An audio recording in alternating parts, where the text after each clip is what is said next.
Vincent Malloy is 7 years old. He's always polite and does what he's told. For a boy his age, he's considerate and nice. But he wants to be just like Vincent Price.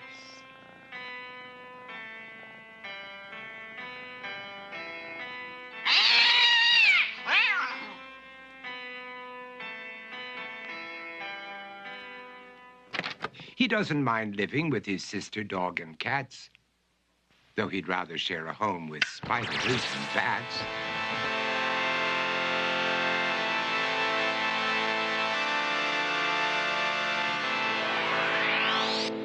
There he could reflect on the horrors he's invented and wander dark hallways alone and tormented.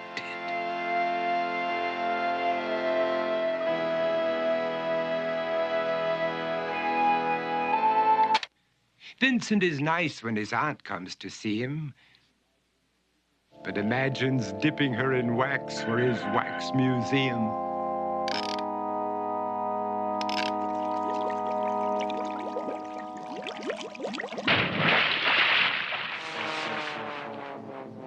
He likes to experiment on his dog, Abercrombie, in the hopes of creating a horrible zombie. So he and his horrible zombie dog could go searching for victims in the London fog. His thoughts, though, aren't only of ghoulish crime. He likes to paint and read to pass some of the time. While other kids read books like Go, Jane, Go, Vincent's favorite author is Edgar Allan Poe.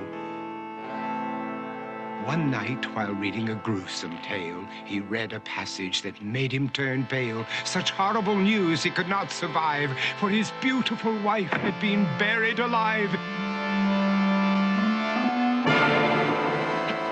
He dug out her grave to make sure she was dead, unaware that her grave was his mother's flower bed.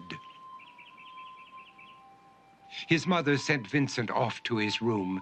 He knew he'd been banished to the Tower of Doom, where he was sentenced to spend the rest of his life alone with the portrait of his beautiful wife. While alone and insane, encased in his tomb, Vincent's mother burst suddenly into the room. She said, "If you want to, you can go out and play. It's sunny outside and a beautiful day."